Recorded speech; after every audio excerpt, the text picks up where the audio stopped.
ముఖ్యంగా నీ dress sense చాలా బాగుంది. దయచేసి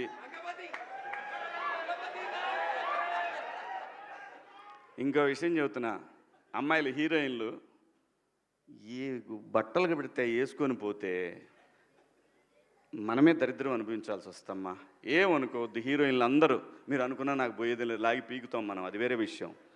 కానీ కానీ మీ అందం చీరలోనో, మీ అందం నిండుగా కప్పుకునే బట్టల్లోనే ఉంటుంది తప్పితే సామాను కనపడే దాంట్లో ఏముండదమ్మా.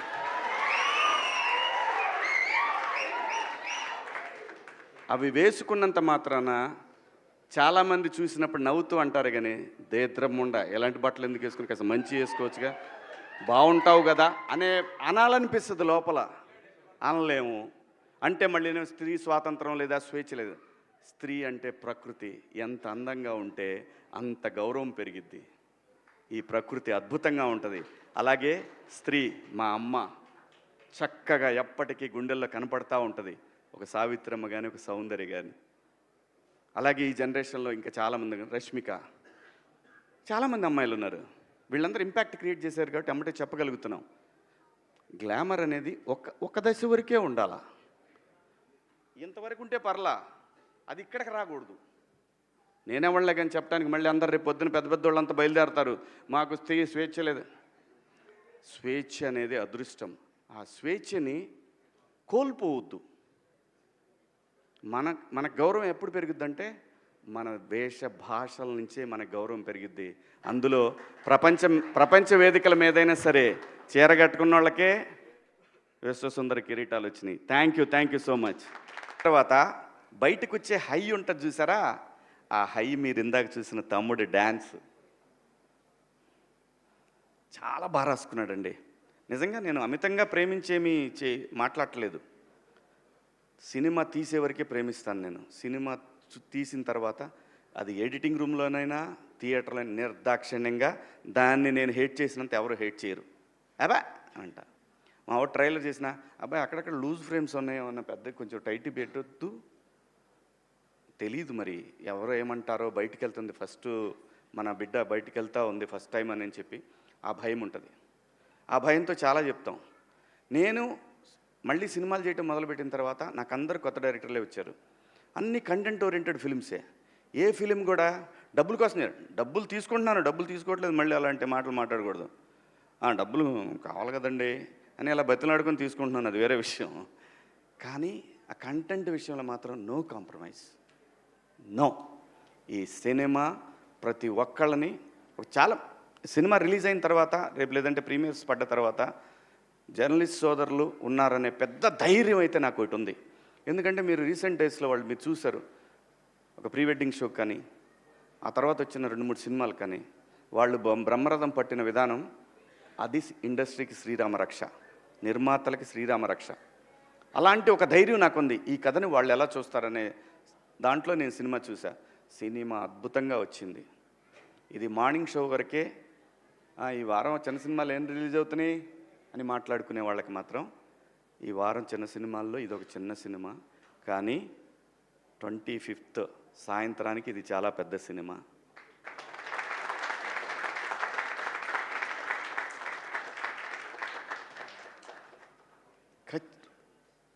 అంటే ఏ రేంజ్ అనేది నేనేమని చెప్పడానికి, అందరికీ నచ్చే సినిమా, 10 మందికి చెప్పే సినిమా. ఇందాక అనిలు నేను ఒక విషయంలో మాట్లాడుకున్నప్పుడు, ఈ సినిమా మనం మన తాతల నుంచి చూస్తున్నాము, మన నాన్నని చూసాము, మనము చూసాము, మన తర్వాత జనరేషన్స్ ట్విట్టర్లో కులం గురించి కొట్టుకునేది చూస్తున్నాము. ఎన్ని తరాలైనా మారని అంశాన్ని ఏదో ఒక తరం వదిలేస్తానే దాంతో ఈ తరం ఫైట్ చేయాల్సిందే తప్పదు. ఆ కులం గోడ చుట్టూ ఉన్న ఒక మ్యాజిక్ ఉంది ఈ సినిమాలో. ఆ మ్యాజిక్ని ఫస్ట్ డే కాపీ చూసేటప్పుడు నేను సినిమా అంటే ఈ సినిమా తర్వాత నా రెమ్యునరేషన్ ఎంత పెరిగి దాంతో కాదు, నా జడ్జిమెంట్, నేను మళ్ళీ సినిమాలకు వచ్చే కదా నా జడ్జిమెంట్ కరెక్ట్గా ఉందా లేదా అనేది తెలుసుకోవడానికి నేను చేసే ప్రయత్నంలో డైరెక్టర్ గారిని అడిగాను, మురళి గారు మీకు ఒక ఆత్మ ఉంటుంది, సోల్ మీద మీకు మాట చెప్పుంటుంది. ఫస్ట్ టైం నువ్వు సినిమా చూసుకున్నప్పుడు చెప్తుంది. ఏ డైరెక్టర్కైనా సరే, అది ఫెయిల్యూర్ అయినా హిట్ అయినా ఏ డైరెక్టర్కైనా ఒకటి అనిపిస్తుంది. మీరు నాకు చెప్పిన కథని ఒక 75% తీశారా? ఇది ఎందుకు అడిగానంటే యాక్చువల్ 50 తీస్తే చాలు ఈ సినిమాకి. 75% తీశానని మీ ఆత్మ చెప్తుందా మీకు అని అంటే ఆయన అన్న ఎగ్జాక్ట్ వర్డ్స్, సార్ అందరూ ఓవర్వెల్మింగ్గా ఉంది సార్, భయం వేస్తుంది నాకు, కానీ నేను ఒక 80% తీసా అనుకుంటున్నాను సార్ అని అన్నారు. ఎగ్జాక్ట్గా ఇదే మాట మాట్లాడారు ఆయన. చాలు 50 తీస్తే చాలు, నువ్వు 80 అనుకున్నావు అంటే ఖచ్చితంగా 60-70 దాకా వచ్చి ఉంటుంది, అది ఏం ప్రాబ్లం లేదు. చాలా మంచి సినిమా తీశాడండి. ఇలాంటి సినిమా మీరు ఆదరించాలా వద్దా అనే విషయం ప్రేక్షకులది. అడగాల్సిన బాధ్యత మాది. అలాగే మీడియా మిత్రులు మరొకసారి ఖచ్చితంగా అడగాల్సిందే. అలాగే ఈ సినిమాలో పనిచేసిన టెక్నీషియన్స్ వెంకట్ గారు కానివ్వండి, సృజన తను కానివ్వండి, మార్క్ రాబిన్ గారు కానివ్వండి, అలాగే ఈ సినిమాకి పనిచేసిన ఎడ్వర్డ్ ద టోపీ మ్యాన్ చాలా చాలా చాలా కష్టపడ్డా అండి. తను కూడా అంటే ఆర్టిస్టుల్ని ప్రొడ్యూసర్ని మేనేజ్ చేయటం అంత ఈజీ కాదు. చాలా చాలా డీసెంట్గా డిగ్నిఫైడ్గా బిహేవ్ చేసి సినిమాని ఎక్కడా కూడా తగ్గకుండా నీట్గా ఒక కాపీ దాకా వచ్చేటట్టు పనిచేసి తను కానీ, మేనేజర్గా పనిచేసిన మా రెడ్డి గారు కానీ, ఇలా అందరూ ప్రతి ఒక్కళ్ళు అండి మా ఆర్టిస్టులు అందరూ, సుబ్బారావు గారు, మిగతా మా రాఘవేంద్రరావు గారు, జూనియర్ రాఘవేంద్రరావు గారు, అందరండి. ఇతను చూస్తే కోపం వస్తుంది, మీకు చంపేద్దాం అనిపిస్తుంది రేపు సినిమాలో. అలాగే ఆయన సుబ్బారావు గారిని చూసిన మిత్రులు, ఆయన్ని చూసిన, ఇదిగో ఇతను చూస్తే ఇతను కనపడితే ఎక్కడ కనపడతాడని అడుగుతారు. ఉంది, చాలా మ్యాటర్ ఉందండి సినిమాలో. చాలా బాగా తీశారు సినిమాని. ఖచ్చితంగా చాలా మంచి సినిమా. ఈ సినిమాలో మేము పనిచేసామని చెప్పుకొని ధైర్యంగా ఆర్టిస్టులు అందరూ చెప్పుకునే సినిమా. ఈ సినిమాలో నాకు బాగా నచ్చిన పాత్రల్లో బిందు మాధవి గారి పాత్ర ఒకటి.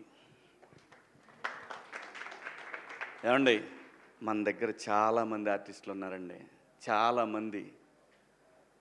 ఎట్లాంటి ఈగోకి పోవసరం లేదు. మనిషి జీవితమే ఈగోల మయం. ఎలాంటి ఈగోలు పోవాల్సిన లేదు. మీరు పాత్ర ఇచ్చి చూడండి, భారతదేశంలో ఏ నటుడికి తగ్గకుండా పనిచేసే ఆర్టిస్టులు ఇక్కడ ఉన్నారు. బయట భాషల్లో వాళ్ళు బాగా చేయరని కాదు, వాళ్ళు మంచి ఆర్టిస్టులు కాబట్టే మనోళ్ళు పెట్టుకుంటున్నారు. నేను ఎవరిని కూడా, ఇక్కడ భాషా భేదాలు లేవు, కానీ ఇక్కడ బోల్డ్ టాలెంట్ ఉందండి.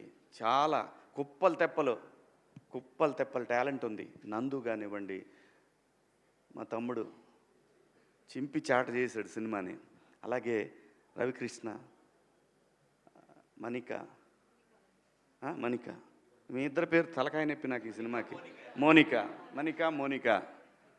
రాబిన్ సింగు, రాబిన్ హుడ్ లాగా.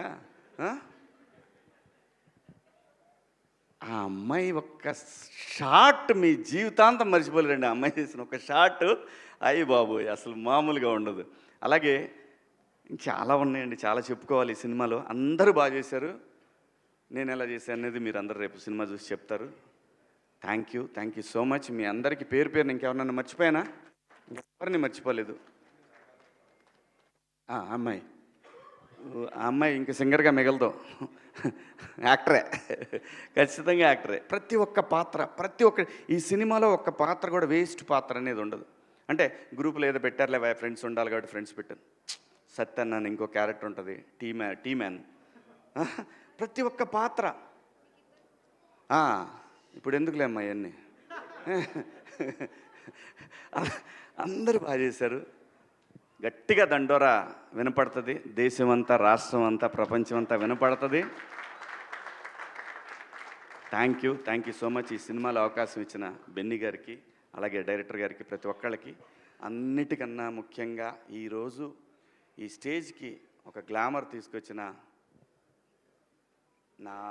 నా సోల్ తమ్ముడు అనిల్, థ్యాంక్ యూ. అబ్బాయి అని పిలుచుకుంటా నేను.